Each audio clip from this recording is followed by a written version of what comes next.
Taesu, a 23-year-old guy who recently returned to university, was pretty popular among students, but not for the reason you might think. The thing was, he was the best at helping others cheat their attendance records. So when two new girls approached him, they were all smiles, asking for his help. The moment he heard their request, he handed them a piece of paper. His price list. Attendance for one class, $10,001. Homework, $100,001. Exams? Not available. That's illegal. The girls looked confused. They stared at the list and said they thought he was doing it for free. But Taesu, whose life motto was, "Nothing in this world comes for free," simply replied that he charged $10,001 per class attendance. Then he added that, since it was their first time, he'd give them a small discount. The girls were satisfied with the deal, and thrilled they wouldn't have to sit through boring lectures, waved goodbye. Right then, Taesu's friends showed up behind him, amazed at his business mindset. They joked, asking if they could get his help too. He handed them the same paper and said flatly, "No discounts for friends." Soon after, Taesu was sitting in a lecture hall, answering roll call on behalf of the girls who paid him. He rented a small studio near campus, $500,001 a month. Even with a thrifty lifestyle, he needed at least another $500,001 for living expenses. When the professor finished attendance, he thanked everyone for being there. And just like that, Taesu vanished. The moment class ended, he was gone. His friends wondered why he always disappeared so fast. Maybe he had a girlfriend? Then they burst out laughing. "No way," one said. "That guy's so obsessed with money, he'll never date anyone. If he ever does, I'll dance naked and post it online." Meanwhile, Taesu was literally sprinting to one of his part-time jobs. To survive, he needed to make at least $1 million a month. For students who couldn't rely on family support, every second counted. So he worked at a gas station and also tutored elementary school kids. In the evenings, he delivered food. He believed every minute spent working was an investment in survival. But the time he loved most was gaming time. He checked the clock. Classes started at 11 a.m., so if he played until 7, he'd still get 4 hours of sleep. Perfect. In the game, Taesu farmed gold by slaying monsters, then sold it later for real money. So gaming wasn't just fun. It was another source of income without any physical effort. On his server, he was pretty famous. Known as the gold farmer who rarely spent a dime,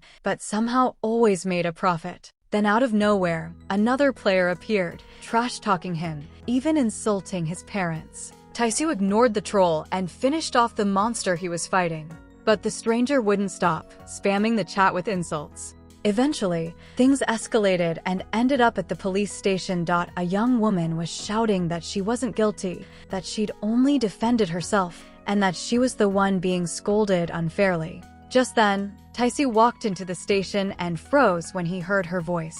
The officer looked up, greeted him, and said, "I'm the girl who was playing the character and insulting you online." The girl turned around, long black hair, striking features. Their eyes met, and both froze in disbelief. Chanmia suddenly burst out laughing, pointing at him, saying, "You've gotta be kidding me." The confused officer asked, "Wait, you two know each other?" The girl smirked, wrapped an arm around Taesu, and said, "Actually, he used to be my boyfriend." And it was true. 2 years ago, they had dated. They went to the same high school, same class. Mia had always been quiet and unnoticeable, sitting in the back corner reading books. But Taesu liked her. They often met up for dates in the library. She was the kind of quiet girl you could find anywhere, with nothing flashy. But now he barely had any fond memories left. What he remembered clearly was September 27th, during their second year. That was the day they broke up. Overnight, her entire family moved away without a word. Now, 5 years later, watching her walk away, Taesu remembered that they were supposed to meet that day. Why hadn't she said anything back then? Should he ask her now? But suddenly, Miyato turned around angrily and snapped, saying it was unbelievable. After all these years, he had the nerve to demand 100,000 won from her as compensation. Taesu realized this probably wasn't the right moment to ask about the past. More importantly, was this really the same girl he used to know? At first, he thought maybe she just had the same name. But no, it was her. How could someone change so much in just a few years? Then he remembered his classmates from the reunion. They'd changed a lot too. Maybe it wasn't so strange after all. Still, the difference was staggering. Suddenly, Mia stopped, spun around, and snapped, "Why the hell are you following me? Feeling guilty now?" Demanding 100,000 won for a few online insults. That's insane, she said. She expected him to apologize. But Taisoo just replied calmly that he was heading home. In the same direction. Mia huffed and said she might forgive his insults, but not his terrible manners. Then she added that he was lucky she was letting it go and he should be thankful. Taisoo stayed cool and replied, I already dropped the fine from 100,000 to 10,000 won. Unless you'd like to go back to the station? Then Mia decided to turn on all her charm. She widened her eyes and said sweetly that she didn't even have 10,000 won right now. Maybe Appa could forgive me this once? She asked. But Taisoo wasn't having it. He shut her attempt down immediately, saying he needed the money, so no, he wasn't giving up his compensation. The girl sighed and said he'd always come from a good family and had a talent for numbers, so she wasn't surprised he'd end up rich one day. But suddenly, Taisoo interrupted her and asked how she'd been all this time. Mia blinked, startled. He'd never cared about other people's lives before. So she just waved him off, smiled faintly, and said there was nothing worth telling anyway. As she turned to leave, she said they probably wouldn't see each other again, so there was no point in starting to talk again. She'd just pay him the compensation, and that would be it. With a confident smile, she added that they shouldn't meddle in each other's lives. Better to pretend they didn't even exist to one another. Then she waved and walked away. Those were the only words Taisoo heard from his ex-girlfriend after 5 long years apart. He couldn't believe it. Was that really all she had to say? She had disappeared overnight back then. Didn't he at least have the right to be angry? It wasn't about the money. He just wanted a reason to make her stay and talk for a bit. But maybe that was fate. He told himself they probably wouldn't see each other again, that this was really the end. Except 1 month later, fate had other plans. Both of them were shocked by another unexpected meeting. Maya blushed, completely stunned. Was she really running into her ex again? One sunny morning, a moving truck stopped in front of the house where Taisoo lived. Apparently, a new tenant was moving in. Taisoo was curious, since the building was in a great location near the university and the rent was very affordable. Anyone who managed to grab a place here, especially 4 days after classes had already started, basically found an S-rank treasure. Thinking about it, since Maya was now studying at the same university, he wondered, how far did she live? He remembered the first day of classes and his confusion.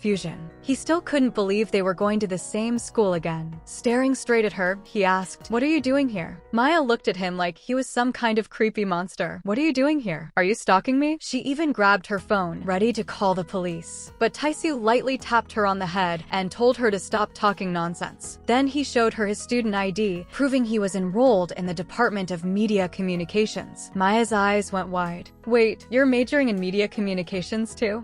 "I'm in class 25. Taisoo nodded. "So that means we're in the same department. You're my junior now." She smirked and said that didn't mean anything. Just like she told him before, they should pretend not to know each other. Then, mockingly, she added, "Got it, senpai?" Taisoo silently watched her walk away, wondering why she was acting like that. Why she seemed so angry at him, as if they never had a past. Shaking his head, he told himself to stop thinking about her. Mia was just part of his past, and there was no way his new neighbor could actually be her. A little later, there was a knock on his door. He opened it to see who it was. Sitting there was Mia, smiling sweetly and holding a plate of rice cake. She said she was his new neighbor and wanted to introduce herself, but the moment she saw his face, she froze, completely shocked that her new neighbor was Han Taisoo. The next second, she shoved the plate of rice cake right into his face. She was convinced he really was a stalker, following her around. But Taisoo calmly wiped the rice cake off his face and said that if anyone was the stalker here, it was her. He had moved in first and wasn't planning to move out. Hearing that, Mia frowned and said she was sorry to hear he didn't want to change apartments. She silently cursed herself for being so impulsive, signing the lease just because the place was close to campus and cheap. Then she took a breath, smiled again, and said that, as she'd mentioned before, Taisoo should just act like they were strangers. She called him Mr. Neighbor. Taisoo nodded and replied, "Sure thing, ma'am." Hearing that, Mia grabbed a fire extinguisher and glared at him. "What did you just call me?" Taisoo quickly shut the door, shouting that she started it by calling him Mr., but Mia yelled back that they were the same age. He was only a little older, so he should look her in the eyes and call her ma'am properly. The girl he'd dated 5 years ago, the one who used to sit quietly in the library with a book in her hands, was now his completely unhinged neighbor. Back then, sitting beside her while she read had been his favorite part of the day. Now he chewed on a piece of rice cake, wondering what had happened to her over the years. What could have made her look at him with so much hostility? He couldn't remember doing anything wrong. The only thing he recalled was that she'd promised to meet him and never showed up. A little later, the intercom rang. Reluctantly, he went to answer it. To his surprise, the screen showed Mia, her head hanging low. When he opened the door, he decided to keep up their teasing banter. "What's wrong, lady from room 302? Weren't we supposed to pretend we don't exist?" But when Mia, almost in tears, asked if he could check her pipes, Taisoo opened the door wider, only to see the entire hallway flooded. He quickly turned off the water valve and told her the pipes had burst from the cold. She'd have to call the landlord. Mia had already tried, but no one was answering. Once again, she regretted ever renting that apartment. Taisoo stayed quiet, just watching her carefully. Suddenly, he remembered how Mia was always shivering from the cold, but now she was standing there completely soaked through. The girl suddenly froze and snapped. "What the hell are you staring at?" Then she realized her clothes were drenched and her sweater was clinging tightly to her body, probably giving the guy quite a view. With fake outrage, she asked, "Seriously? You're thinking about that in a situation like this?" Taisoo jumped up, cheeks burning, protesting that it wasn't like that at all. He wanted to say he was just worried about her, but he knew Mia would never believe him. So instead, he grabbed her hoodie and told her she needed to come to his apartment and dry off before she caught a cold. But the girl got angry again and accused him of having hidden motives. Why should she go to his place when she could just go home? She decided to head back and said she didn't need his help anymore, asking him not to bother her. But Taisoo, keeping a straight face, asked if she was sure, because once the water was shut off, the boiler would be too. Mia refused to back down and, chattering from the cold, said she was fine. The guy sighed, called her stubborn, and then said flatly, "All right, 1,001 an hour." Mia blinked, not understanding, and blushed furiously. "What the hell are you talking about?" Taisoo calmly replied that if she paid him 1,001 to warm up in his apartment, then it wouldn't count as him doing her a favor. The girl pouted, crossed her arms, and turned away. Seeing her hesitation, the guy added that it wasn't that expensive as I thought, but if she didn't want to, he wouldn't insist. Mia turned back, raised her finger, and said she agreed. But she had one more condition. A little later, Taisoo stood awkwardly in the hallway by his door, wondering if he'd made the right choice. He only meant to let her warm up until her landlord showed up. But Mia had offered another 3,001 to take a shower in his bathroom. Honestly, he couldn't figure her out. One moment she was defensive, the next she completely let her guard down. As he stood there, he couldn't shake the weird feeling that he'd forgotten something important, but couldn't remember what. And then, as if on cue, the problem solved itself. His friends showed up with drinks and snacks, saying they came early because they heard his apartment had flooded and wanted to help. They laughed and teased, asking why he was standing in the cold hallway. Did he miss them that much? Then they mentioned that Ha-yoon told them his place had flooded and that she'd been really worried about him. But it turned out the flood was actually in the neighbor's apartment. Meanwhile, Mia was enjoying a warm shower, changing clothes, and relaxing in the cozy atmosphere. Taisoo, on the other hand, was panicking. If his buddies found out there was a girl from next door in his apartment, they'd never stop teasing him. So he quickly came up with an excuse. He'd invite them to grab drinks somewhere else since his place was a mess after the flood. He even said he'd pay. His friends were shocked. Taisoo, the guy who never spent an extra cent, was offering to treat them. They asked if he'd hit his head. They started patting him down, saying maybe they should take him to the hospital. Annoyed, he snapped, asking if they were in or not. His friends lit up with joy, laughing that they'd better say yes. After all, this might never happen again. Taisoo thought things were finally under control and told them to go downstairs and wait while he got ready. But as fate would have it, just as the guys were turning to leave, the door swung open, and Mie stepped out, announcing loudly that she'd finished her shower. The girls spotted his friends and asked, "Who are they?" The guys froze, then shouted in unison, demanding to know what was going on. Why was there a girl taking a shower in Taesu's apartment? They started shaking him, asking who she was and how he'd managed to charm such a beauty. Barely escaping their grip, Taesu rushed to Mi-ae and blurted out that she was his little sister. Outraged, the girl yelled. She had no idea what was even happening anymore, but his friends didn't buy it. How could such a cute, pretty girl possibly share genes with someone like Taesu? Mi-ae kept protesting until Taesu leaned in and whispered that she should play along, unless she wanted their classmates to start spreading rumors. Then she got it. They were all from the same department. So she flashed a sweet smile and said she was his little sister after all. Suddenly, there was a loud thud, and the wall cracked. Na Ha-yoon appeared, fists clenched, glaring at them and demanding if that was true. And if so, why she'd never heard of any sister before. She looked small and delicate, smiling sweetly as she said she'd known Appa for 10 years. So how come she'd never heard a word about a sister? The next day at the university, Taesu explained everything to Ha-yoon privately. Ha-yoon was 21 and had secretly been in love with him for 10 years.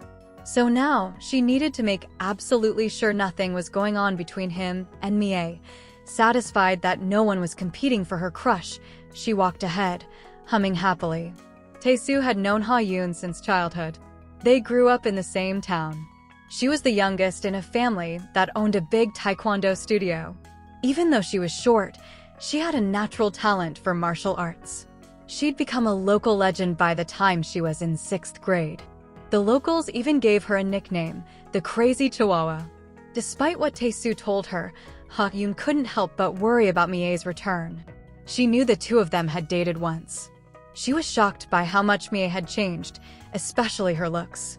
Even though it was definitely her, it felt like she'd become a completely different person. Suddenly, their conversation was interrupted by Young Hee-soo, the student council president and Taesu's senior. She thanked them for coming to help even though they weren't part of the council. Ha-yoon was happy to assist. She actually enjoyed carrying heavy things. Taesu asked Taesu if he was doing okay and whether helping her wouldn't interfere with his part-time jobs. But Taesu beamed and said he'd actually taken days off from all his jobs just to help her out. Ha-yoon grew wary. Had he really gone that far for her? It was obvious he liked Taesu. Everything about his expression and body language screamed that he was happy just to be around her. Watching that, Ha-yoon puffed up her cheeks in silent jealousy, thinking to herself that he only acted that way around Young Hee-soo. And she was right. That was Taesu's secret. The person he liked was Young Hee-soo, a senior 1 year above him in the same department. But apparently, it wasn't much of a secret to his friends. They teased him, asking if this was the same guy who swore he never worked for free, and now he was hauling heavy boxes and even joining a club trip when he wasn't part of the club. Young Sik smirked and said Taesu could pretend all he wanted, but everyone knew it was because of Hee-soo. The guys kept teasing him, joking that the freshman girls this year were gorgeous. Impossible to take your eyes off them. But without a doubt, the prettiest one was his little sister. Young Sik even said he was sure she'd become his wife someday. Taesu couldn't care less about their nonsense. He just kept working quietly. Meanwhile, Ha-yoon grabbed the guys by the collars and made them pay attention to her. She smiled, though a vein pulsed on her temple, and told them to quit slacking and get back to work. When they finally finished, Hee-soo thanked everyone and told them what time to meet at the main gate. Then she walked over to Taesu and Ha-yoon, giving them a sweet smile as she thanked them personally for helping out even though they weren't in the student council. She looked stunning and said that after the trip she'd buy them drinks as thanks so they'd better not miss it. Taesu immediately declared that he'd come running even if he got hit by a car on the way. Later, when he got home, he paused in front of his apartment door, thinking that he'd be lying if he said his heart didn't flutter a little at Mi-ae's return. But even if she was back, it didn't change the fact that he liked Young Hee-soo now. Just then he saw Mi-ae coming home with a bag full of food. He asked if she knew she'd gain weight eating like that. The girl blushed and yelled that she'd eat whatever she wanted like it was none of his business. Then she added that the snacks were actually for everyone on the trip tomorrow. But Taesu casually told her that they'd already bought everything using the group funds. She didn't have to bring anything. That wasn't what upset Mi-ae though. What shocked her was realizing he was going too. She begged him not to ruin her first MT trip, reminding him that she was a freshman and he'd already been to plenty of those. Taking advantage of the moment, Tae-soo stepped closer and asked what exactly about him bothered her so much. What had he done wrong? Wasn't she the one who messed up between them? Hearing that, the girl froze. She couldn't answer. He reached toward her, asking her to tell him why she was angry. But Mi-ae suddenly slapped his hand away. She quickly put distance between them and said he was right. She was the one at fault. And that's exactly why she wanted them to act like strangers. Then she rushed into her apartment, not giving him a chance to respond. On the day of the trip, Hee-soo approached Tae-soo and Mi-ae, explaining that since some students decided to join last minute, there weren't enough seats on the bus. The two of them would have to ride with her in her car. They both looked stunned, but knew they had no choice. Why did situations like this keep happening to them? Everything went as planned. The bus headed toward the rented lodge. No matter how hard Ha-yoon tried, she couldn't spot where Tae-soo was sitting. Her friend teased her, asking if she was nervous because she couldn't see her husband. Blushing, Ha-yoon jumped up, yelling that she and Tae-soo were just friends. But her friend only smirked and said he was riding in a car with Hee-soo. Then came the final blow. She found out that freshman Chanmia was riding with them too. Meanwhile, Hee-soo started the car and cheerfully asked if everyone had everything they needed. Mia said yes, but felt awkward sitting in the back seat with Tae-soo. He looked ridiculous, wearing a motorcycle helmet and hugging a pillow. She thought he'd lost his mind and asked what the heck he was doing. The guy handed her another helmet and said she should put it on too. Since they were in Hee-soo's car, it was a must. Before she could ask what he meant, the car took off. Like a rocket. When they finally stopped for a break, Mia barely made it to the nearest bench and collapsed onto it. She felt like she'd barely survived that hellish ride. Suddenly, Tae-soo leaned over her, offering a drink, saying, "Now you know why no one ever agrees to ride with Hee-soo. She drives like a Formula 1 racer." Suddenly, Tae-soo leaned over her, offering a drink, saying, "Now you know why no one ever agrees to ride with Hee-soo. She drives like a Formula 1 racer." But the girl refused and told him to thank Hee-soo for her. She didn't like coffee. That surprised Tae-soo, since he clearly remembered Mia drinking coffee all the time back in school. He even tried reminding her how they used to sit in the park together drinking coffee. But she cut him off, saying he must have confused her with someone else. Then she stood up and said she didn't feel like digging through old memories. She asked him again to just pretend they were strangers. He, of all people, knew how hard those days had been for her. And now, seeing him again, all those memories came flooding back, driving her crazy. It just so happened that after all these years, they'd met again, studying at the same university, living next door. She asked him to act like they'd never known each other and apologized for all the harsh things she'd said before. It was the clearest and most polite rejection Tae-soo had ever received. Then IE, he once knew no longer existed. But then, why did she say she remembered him? Why not just pretend she didn't? Suddenly, Tae-soo's thoughts were interrupted by Jang Hee-soo's warm smile. She asked what he was thinking about. Tae-soo smiled back and said he was just watching the clouds drift by. After a moment, he realized that maybe Mia had been right. Even rivers and mountains change over time. So how could people stay the same? The time they spent together and the time they spent apart weren't so different after all. Kaesa looked stunning. Smiling sweetly as always, she asked if everything was okay. Tae-soo's heart started to race. He knew that right now there was only one girl in his heart, and his one goal was to confess to Hee-soo before she graduated. Clearing his throat, he told her everything was fine, then added that she'd picked the perfect spot for this year's trip. She beamed with pride. She really had worked hard to organize it. As they walked to the car, chatting about random things, Tae-soo thought about Mia's return and realized it didn't change a thing. His heart didn't skip a beat when he saw her. But then their peaceful moment was interrupted by Mia, fully geared up like a hockey player, ready to hit the road again. Tae-soo laughed awkwardly and asked Tae-soo if her driving was really that bad. But he just slipped on his helmet and said, "Not at all." By noon, everyone had finally arrived at the rented country house. Mia dropped her bags and immediately flopped onto the bed. Her roommates whispered that the poor freshman must have suffered through Hee-soo's driving. Meanwhile, Tae-soo was helping unload boxes when someone nervously poked him to get his attention. It was a freshman. Should have been. She smiled shyly and asked if he could give her a hand for a moment. By the end of the day, Everyone was exhausted, but happy to finally relax.